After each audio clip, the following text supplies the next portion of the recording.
tina 144.000 nabi teh ujanten Rasul nama mu 313 gitu.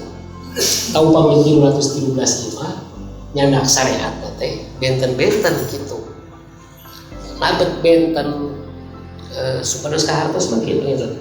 Saur Gusti Allah dina salah satu ayat ajeuna ngudinakeun ku kalimat wahadainahun najdain gitu. Ku kami dituduhkeun gitu jalan teh karena dua jalan. Untuk kana seueur jalan gitu maksudna teh. Dina hartos aya jalan iman, aya jalan nafsu, aya jalan Allah, aya jalan setan, aya jalan bodas, aya jalan hidup, aya jalan cahang, aya jalan poin. Jadi itu dikenal jalan Persis, untuk dikenal jalan NU, untuk dikenal jalan itu gitu. Tahun 313 Rasul itu diusulkan nanti di dia gitu. Ia disebut Siratal Mustaqim, yang sering disuhunkan kurang melangkungan surat Al-Fatihah. Ihdinas Siratal Mustaqim. Tuduhkeun abdi kana jalan anu lempeng. Siratal ladzina an'amta alaihim. Jalan nu kantos diliwatan ku jalmi-jalmi ngutos dipapari nikmat gitu. Saha wae hiji nabiyin, kadua sidikin, katilu syuhada, kaopat solihin gitu nu baduhum auliya ubadin nu silih tuntun anu patutur-tutur dina Siratal Mustaqim gitu.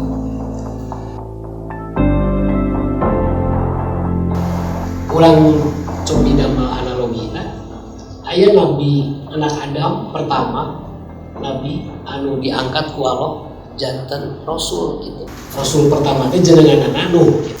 Pertama kali Gusti Allah ngalungsurkeun aturan hirup kamu jalmi gitu. Pados ngalegaan heula cakrawala berpikir ulang gitu maksudna teh. Seueur jalmi anu gaduh pemahaman seolah-olah Nabi Nuh teh orang Arab gitu.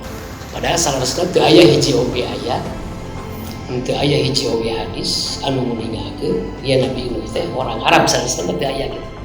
Anu pina jalmi teh refleks umargi ngawas kisah Nabi Nuh teh dina Quran anu bahasana teh bahasa Arab sehingga akalna refleks menyimpulkan gitu.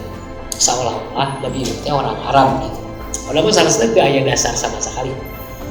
Malih aya peninggalan sejarah anu rupina ieu tiasa dijantenkeun dasar hukum gitu.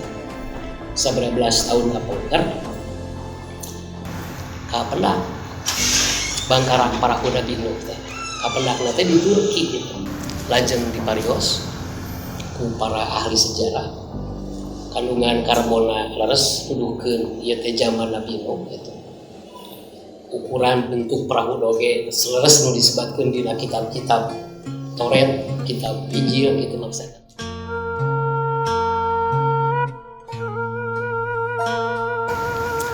Anu menarik janten perhatian ternyata kai anu dianggo ngadamel perahu Nabi Nuh teh kai jati gitu. Urang sadayana terang jati mah teu aya di mana kajagi di tanah Jawa gitu. Jadi teu aya jati di Sumatera, teu aya jati di Kalimantan. Komo di luar negeri mah teu aya gitu. Tarupina peninggalan sejarah ieu teh Gusti Allah nuduhkeun ku sifat kalamna ku buktos sejarah anu nyata yen sanesna Nabi Nuh teh sanes orang Arab gitu.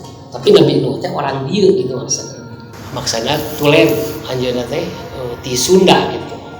Mun rupina salami ieu urang lepat memahami seolah-olah Sunda teh suku bangsa gitu. Padahal sanes Sunda teh ageman gitu. Sunda teh keyakinan, tapi tiasa disebut Sunda teh syariat gitu.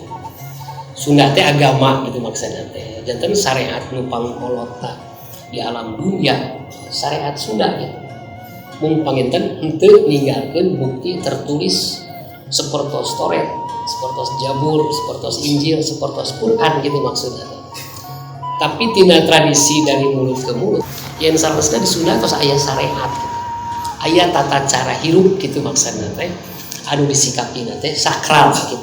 Aya jampe dibuat, aya jampe melakeun pare, aya jampe nu ku bahasa Sunda anu kesana teh sakral. Berarti nuduhkeun sanesna ieu teh syariat gitu maksudna teh. Walau alam bisawab mungkin tiasa didiskusikeun bang eta